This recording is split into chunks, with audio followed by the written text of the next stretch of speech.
Le chef de l'État Faure Essozimna Nyazingbe était ce vendredi dans le Rao, plus précisément à Noche, ville où ont été réalisées ou sont en cours de construction plusieurs infrastructures et que le chef de l'État a tenu à visiter personnellement.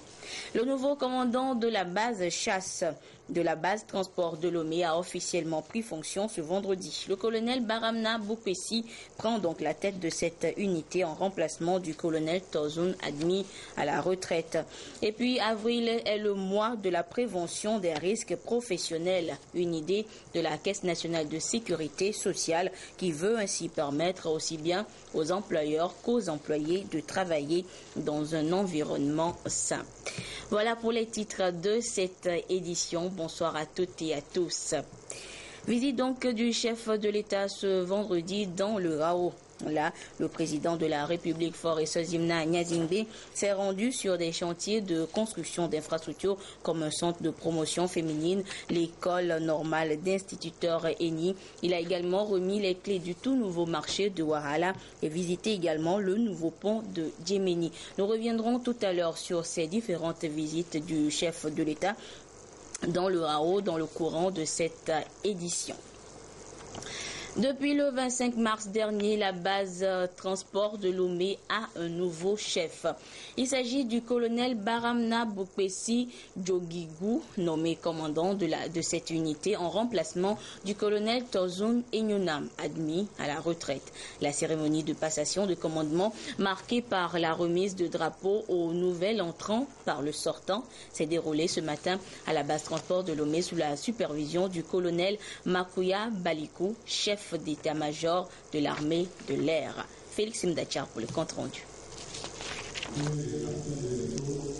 Son nom, Baramna Boupessi Djogigou, colonel de l'armée de l'air togolaise. Désormais, la base transport de Lomé est sous son commandement. Nommé le 25 mars dernier, le nouveau promu pour entrer en fonction a eu droit au cérémonial de remise de drapeau de commandement. Drapeau reçu des mains de son prédécesseur, le colonel Tozoun Enyonam, admis à la retraite. La base transport de Lomé à mon commandement. Commandant base sortant en place. Commandant base entrant en place.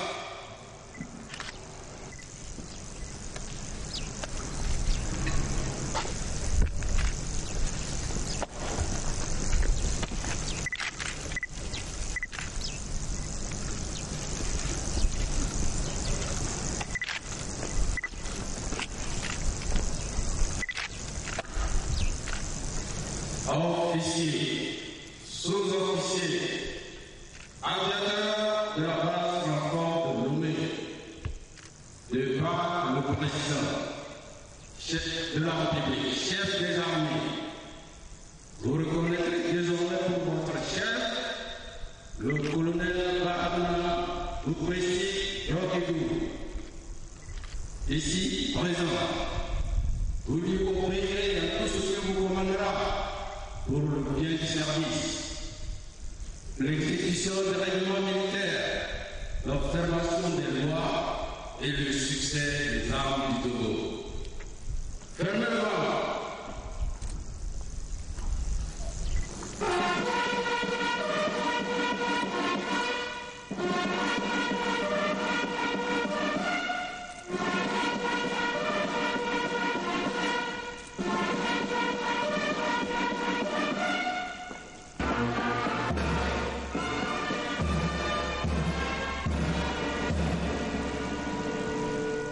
Le chef d'état-major de l'armée de l'air, le colonel Makuya Balikou, a félicité le nouveau commandant de la base transport de Lomé pour sa nomination. Une marque de confiance qui, selon lui, témoigne de son professionnalisme, de sa rigueur et de sa loyauté. Toutefois, il lui a rappelé la lourde mission qui est la sienne pour relever les différents défis, à savoir œuvrer à la bonne marche de la base et au maintien de la valeur et de la discipline, vertu chère au haut commandement des forces armées togolaises. Avant sa nomination, le colonel Baramna Boupessi Djogigou était le commandant en second de la base transport de Lomé. Je vous annonçais donc la visite du chef de l'État Forest Sozimna Nyazingbe ce vendredi dans le Rao. Le chef de l'État a donc visité des projets d'infrastructures en cours de réalisation ou déjà réalisés dans la zone. Il s'est rendu au nouveau marché de Wahala dont il a remis les clés aux représentants des populations et sur le nouveau pont de Djemeni. Le compte rendu avec Aimé Abalo. Les populations de Wahala accueillent en liesse le président Faure. Elles ont demandé et obtenu la construction d'un nouveau marché, ouvrage que le chef de l'État est allé leur remettre officiellement.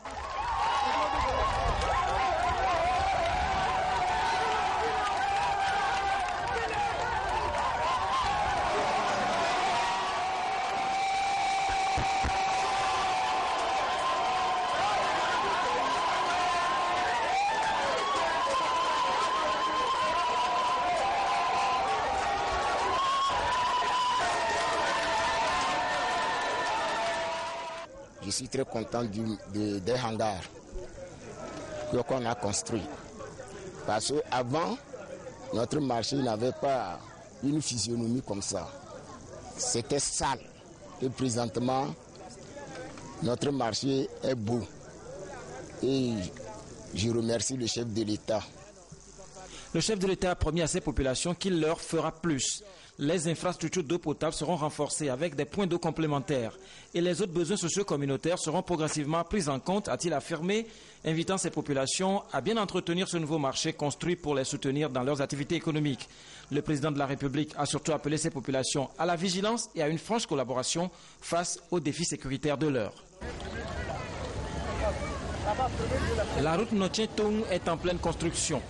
Le chef de l'État y a fait une escale au niveau du pont de Djemeni, long de 80 mètres. Par la suite, les membres du gouvernement, répartis en équipes, ont sillonné d'autres sites qui suscitent un intérêt particulier pour l'État. Une délégation s'est donc rendue à l'hôpital de Notché, où elle a pu s'enquérir des réalités, du mode de fonctionnement et des défis à relever. Au même moment, une autre équipe visitait le tout nouveau bâtiment scolaire construit au lycée de Wahala et qui vient remplacer les hangars de fortune. Avant cette construction, les élèves étaient dans les hangars là et puis exposés aux intempéries, et bien tellement serrés dans des conditions anormales. Mais le chef de l'État a promis de construire le bâtiment, il l'a fait et aussitôt nous l'avons regagné à 4 salles. Les enfants étaient très contents, même les professeurs sont soulagés. Même s'il pleut, on est toujours dans la salle et les choses évoluent dans de très bonnes conditions. Cette tournée a pris fin par la visite d'un atelier de menuiserie d'un jeune entrepreneur qui a bénéficié d'un accompagnement financier du PRADEB, projet d'appui au développement à la base. Je vous disais également que le président de la République s'est rendu sur les chantiers de construction de certaines infrastructures comme le centre de promotion de la femme et de l'école normale d'instituteurs ENI de Notché. Nous reviendrons dans le courant de cette édition sur cette étape de la visite du chef de l'État dans le Rao. Avril, mois de la prévention. C'est une initiative de la Caisse nationale de sécurité sociale qui veut ainsi parvenir à réduire et prévenir les risques professionnels. Et durant 30 jours, les activités porteront sur le thème de la journée africaine de prévention de ces risques, célébrée le 30 avril prochain. Les précisions avec Sylvain Abdou. La Caisse nationale de sécurité sociale s'engage à accroître ses performances pour une meilleure prévention des risques professionnels et une bonne productivité dans les entreprises. Face à la recrudescence des accidents de travail et maladies professionnelles, cette structure de protection sociale veut limiter les risques par le lancement au Togo du mois de la prévention. Cette activité consiste à revisiter ce qui est fait au quotidien pour renforcer le cadre juridique par la mise en place d'un comité de sécurité de santé au travail. C'est d'arriver à faire en sorte que toutes les entreprises puissent installer leur comité de sécurité santé au travail. Parce que c'est l'outil essentiel en matière de prévention des risques professionnels en entreprise. C'est faire en sorte qu'au niveau de chaque poste de travail, on puisse identifier les différents dangers auxquels sont exposés les travailleurs et voir quelles sont les mesures immédiates par rapport à l'exposition. La prévention des risques professionnels célébrée le 30 avril de chaque année à travers une journée africaine institué par le BIT, Bureau international du travail, entend promouvoir la sécurité et la santé des travailleurs. Une démarche qu'adopte le Togo pour réorienter le secteur de par la sensibilisation, l'évaluation et le contrôle dans les entreprises. Si on veut faire de la prévention le 30 avril, il faut la préparer au cours de tout le mois d'avril. Nous avons décidé de séparer les entreprises en deux catégories. Les entreprises qui ont des comités santé-sécurité au travail de plus d'1 an et de moins d'1 an. Les entreprises qui n'en ont pas du tout. Le travail sera différent selon qu'on est du groupe 1 avec comité santé-sécurité au travail ou du groupe 2 sans comité. Cette campagne couvrira tout le mois d'avril et prendra en compte des entreprises immatriculées à la Caisse nationale de sécurité sociale. Elle sera conduite par une équipe technique qui va instruire les acteurs sur la nécessité de la prévention des risques en milieu de travail. Et nous marquons une pause ce soir pour mieux comprendre les risques professionnels. Ce sont des accidents de travail et des maladies professionnelles imputables aussi bien à l'employeur qu'aux travailleurs. Dans certains cas, c'est l'employeur qui a ignoré les mesures de protection collective et dans d'autres cas, c'est l'employé qui enfreint les consignes de sécurité et de santé au travail. Quels sont alors les accidents qui surviennent et que faut-il faire? Les réponses avec ce dossier de Augustin Kossi et Sylvain Rabdou. Chaque année, on note près de 268 millions d'accidents de travail et 168 millions de cas liés à des maladies professionnelles selon les statistiques du Bureau international du travail. Au Togo, les données de la Caisse nationale de sécurité sociale font ressortir plus de 4 397 cas d'accidents du travail enregistrés ces 3 dernières années. Des chiffres qui ne tiennent compte que du secteur formel qui emploie environ 40% de la population active. Il y a des accidents qui surviennent en milieu de travail que nous appelons ordinairement dans le jargon les accidents de plein pied et les accidents de la circulation, c'est-à-dire sur les trajets protégés du travailleur. Et les trajets protégés, c'est le parcours, le trajet entre le domicile du travailleur et son lieu de travail. Et une autre dimension, c'est le lieu du travail et le lieu où le travailleur perçoit sa rémunération. Si un travailleur est en mission pour le compte de son employeur, qu'il lui survient un accident au moment où il réalise l'objet de la mission, eh bien cet accident a également pris en charge. En dehors de ça, c'est les accidents qui surviennent sur le travail. Les maladies professionnelles, c'est les maladies que les travailleurs contractent dans les conditions de travail pour avoir été exposés aux agents pathogènes qui sont vecteurs de ces maladies. Ces accidents et maladies sont dus souvent à l'utilisation des machines ou produits automates toxiques sans aucune mesure de sécurité. Et aussi les conditions insoutenables des travailleurs clandestins et les accidents de circulation imputables au non-respect du code de la route. Il est alors indispensable de prendre des mesures pour préserver l'intégrité des travailleurs. Il y a d'abord la prévention collective qui permet de protéger l'ensemble des travailleurs.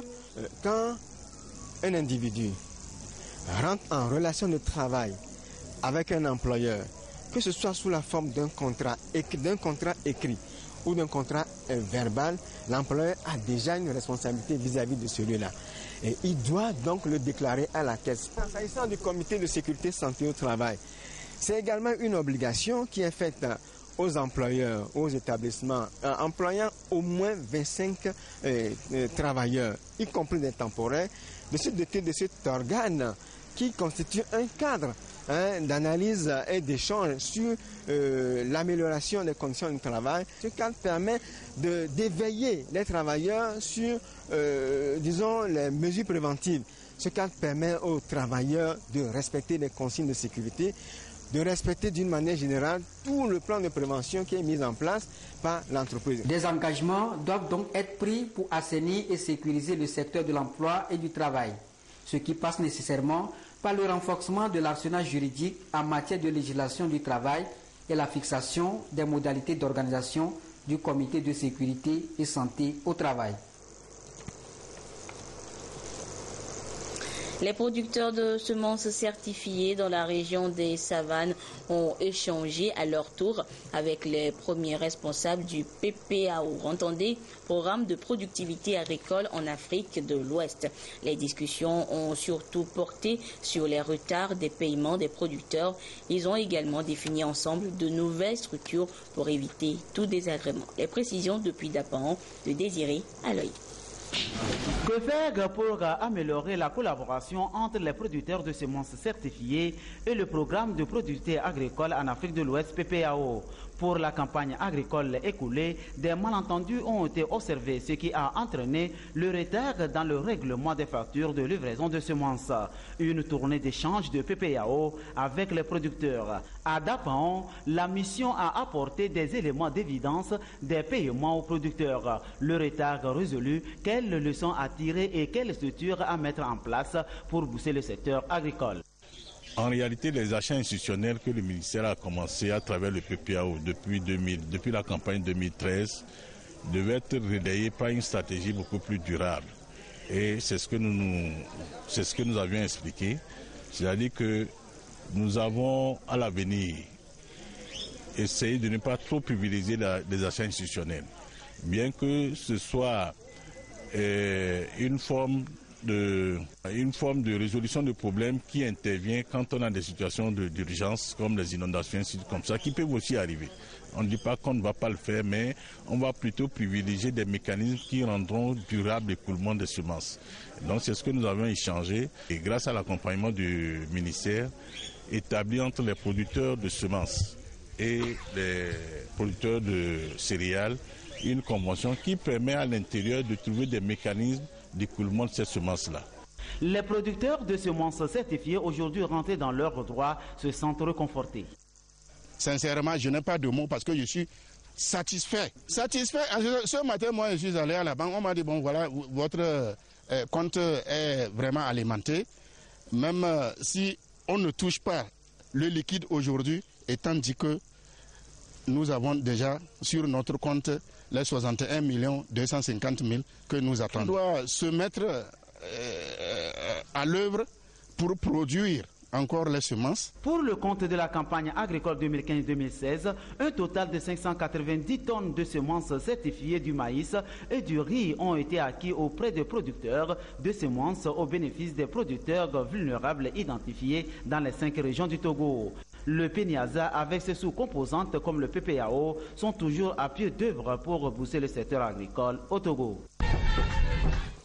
Le Doing Business et les orientations à lui donner pour l'exercice 2016-2018 étaient à l'ordre du jour de la première réunion du bureau exécutif de la conférence permanente de chambres consulaires africaines et francophones. C'était à Fort-Dauphin, à Madagascar. Le compte rendu avec Arnaud Kili.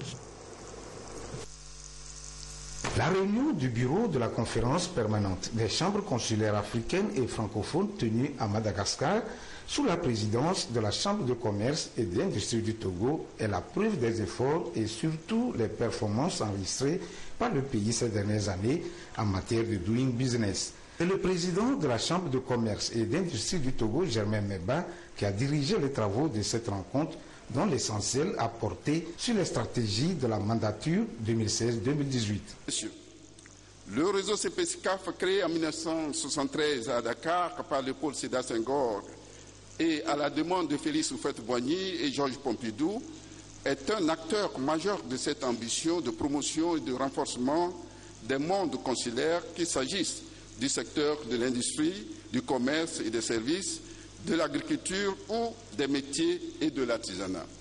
Il est une passerelle vivante entre les mondes consulaires africains et francophones de 29 pays, dont 26 africains, regroupant plus de 100 institutions consulaires nationales et locales, et s'est fixé depuis longtemps pour mission, dans une démarche de solidarité consulaire, de développer nos organisations pour le développement économique de nos ressortissants. Les participants ont analysé les rapports d'activité du mandat 2012-2015 et défini de nouvelles orientations sur le doing business.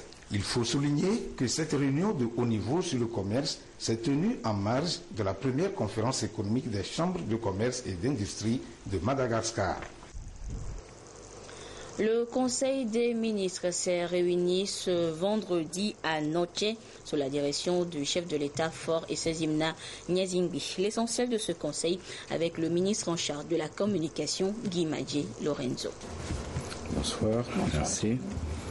Communiqué sanctionnant le Conseil des ministres du vendredi 1er avril 2016. Le Conseil des ministres s'est tenu ce vendredi 1er avril 2016 à Noche sous la conduite du président de la République, son Excellence M. Faure Essozimna Nyazingbe. Au cours des travaux, le Conseil a adopté 2 décrets, examiné en première lecture 2 projets de décrets et écouté 2 communications. Le premier décret pris par le Conseil fixe les attributions du ministre de la Sécurité et de la Protection civile et porte organisation et fonctionnement du dit ministère. Ce décret vise à assurer une meilleure adéquation entre les missions assignées au ministre et celles dévolues à l'ensemble des services relevant de son département en vue d'en accroître l'efficacité. Au titre de ces attributions, le ministre de la Sécurité et de la Protection civile assure principalement la sécurité intérieure et la protection civile. En ce qui concerne l'organisation du ministère, de nouvelles directions sont créées pour prendre en compte les défis sécuritaires auxquels notre pays est confronté.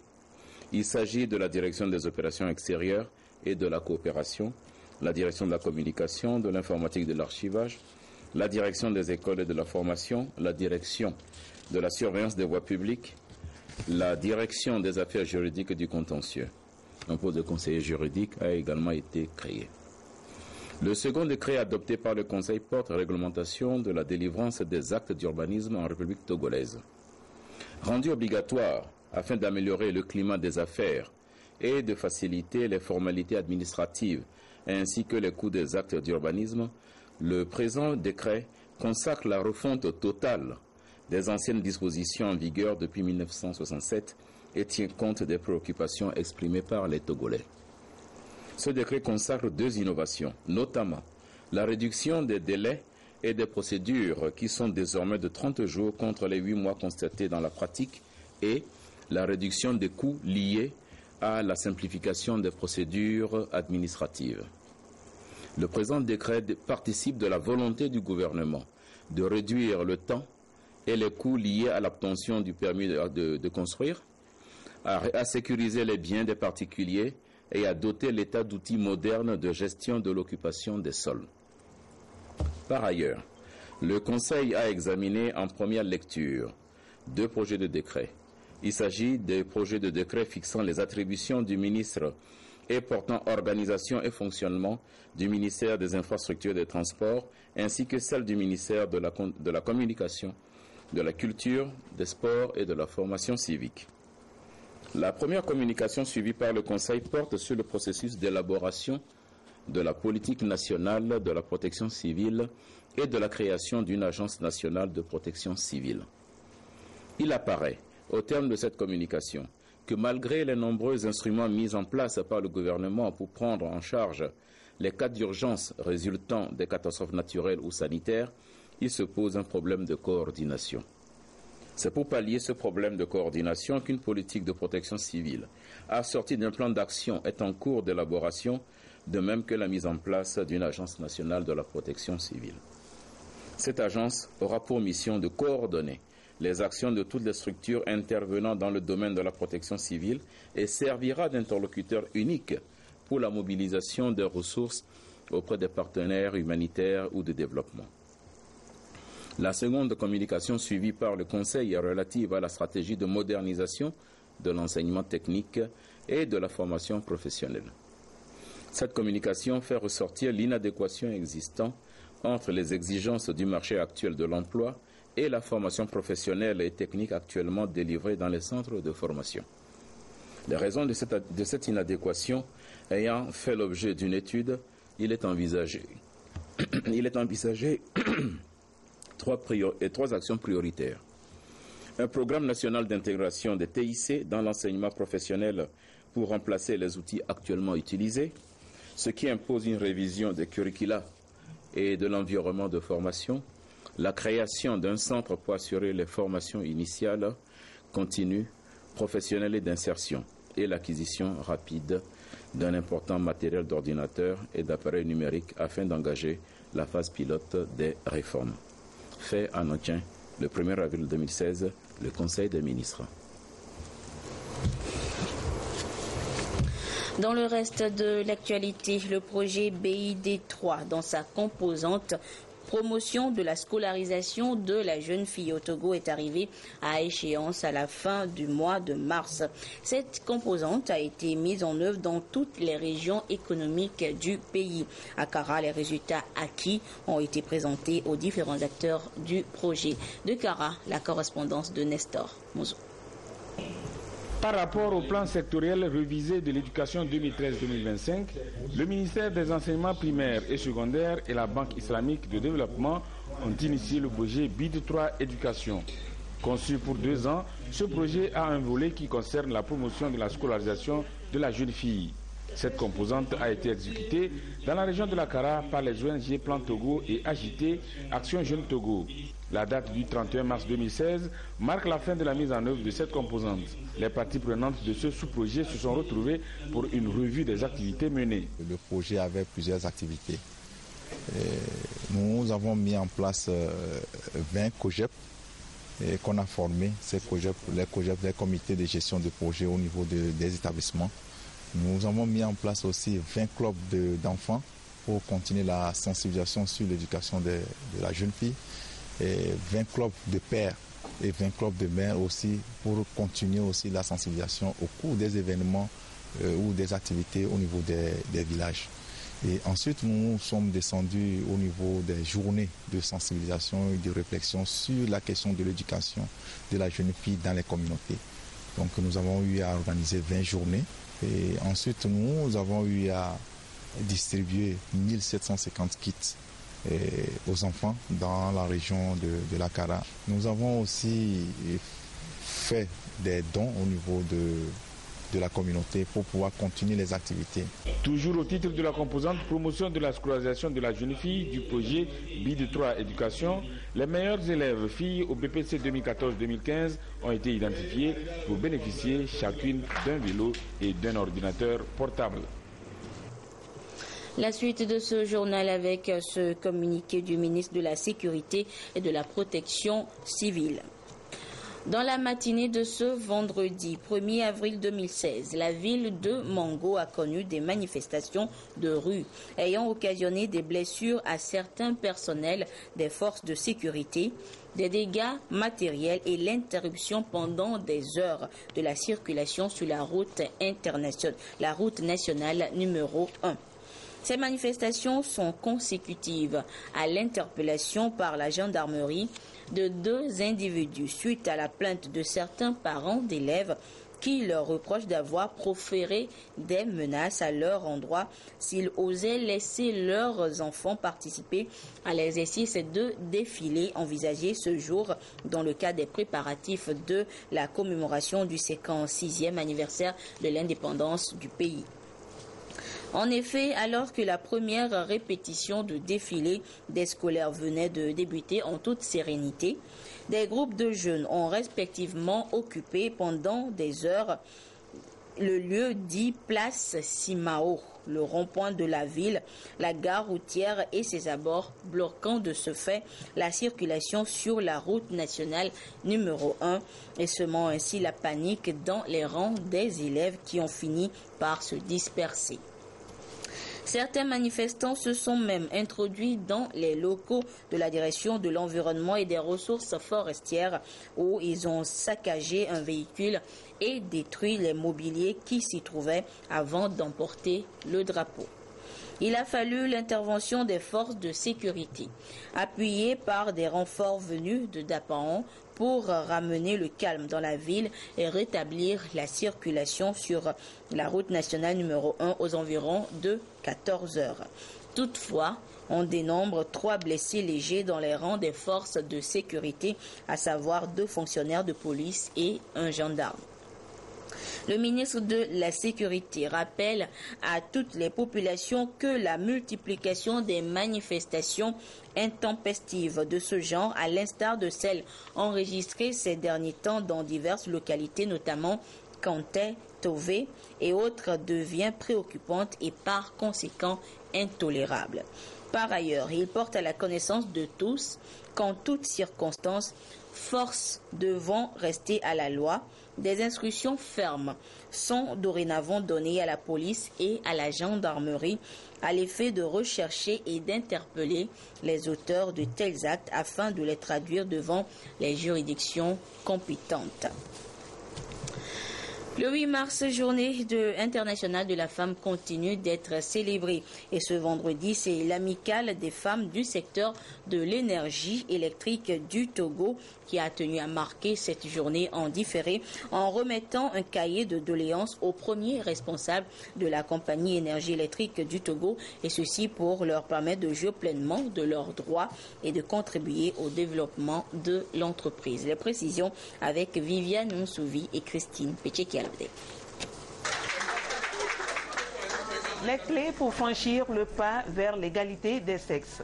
Par cette thématique, les femmes de la compagnie énergie électrique du Togo CET sollicitent un accompagnement pour soutenir leur volonté de s'impliquer davantage dans le rayonnement de l'entreprise.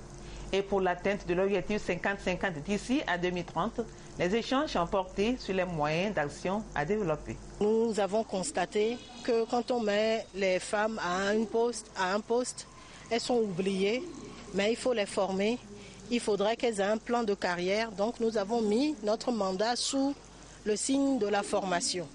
Donc cette formation-là, c'est une clé qui permet d'ouvrir des portes. C'est juste revendiquer notre place aux côtés des hommes. Pas contre eux, nous ne sommes pas contre eux, mais nous sommes des partenaires et que nous nous complétons valablement. La compagnie énergie électrique du Togo compte, selon le directeur général, sur le personnel féminin en vue de renforcer l'image de la société auprès de la clientèle. Il compte mettre en place des stratégies pour les accompagner. Nous allons évoluer vers un relèvement du niveau et de leur participation au niveau du management décisionnel, du management intermédiaire et pourquoi pas au niveau du chantier. Une femme en bonne santé est plus productive. Les responsables de l'amicale ont pour cette rencontre sensibilisé les membres sur le dérèglement hormonal, les symptômes et les moyens de prévention. Les femmes retraitées de l'amicale ont été honorées pour le travail bien accompli. Ce communiqué pour poursuivre cette édition, le gouvernement rappelle à la population togolaise que la traditionnelle opération citoyenne Togo Propre, organisée tous les premiers samedis du mois, aura lieu demain samedi 2 avril 2016 de 6h à 8h sur l'ensemble du territoire national. Il invite à cet effet les autorités locales, notamment les préfets, les présidents des délégations spéciales, les chefs cantons, les chefs de village et de quartier, ainsi que des syndicats, les comités de développement des villages et de quartiers, les associations de protection de l'environnement à prendre les dispositions nécessaires pour assurer l'effectivité de cette opération. Les responsables des administrations publiques et privées sont également priés de mobiliser massivement leurs agents afin de contribuer au succès de cette journée.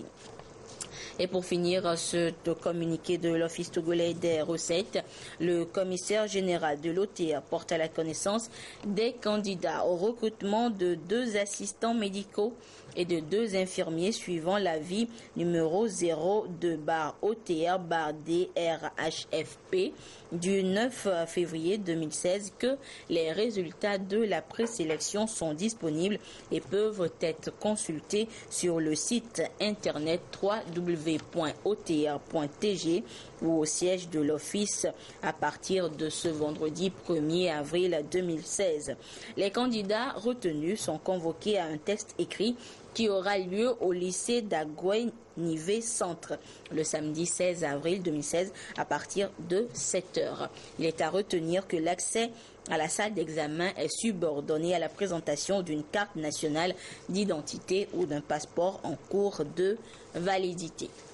Voilà, c'est sur ce communiqué que se referme cette édition quelque peu longue, actualité oblige.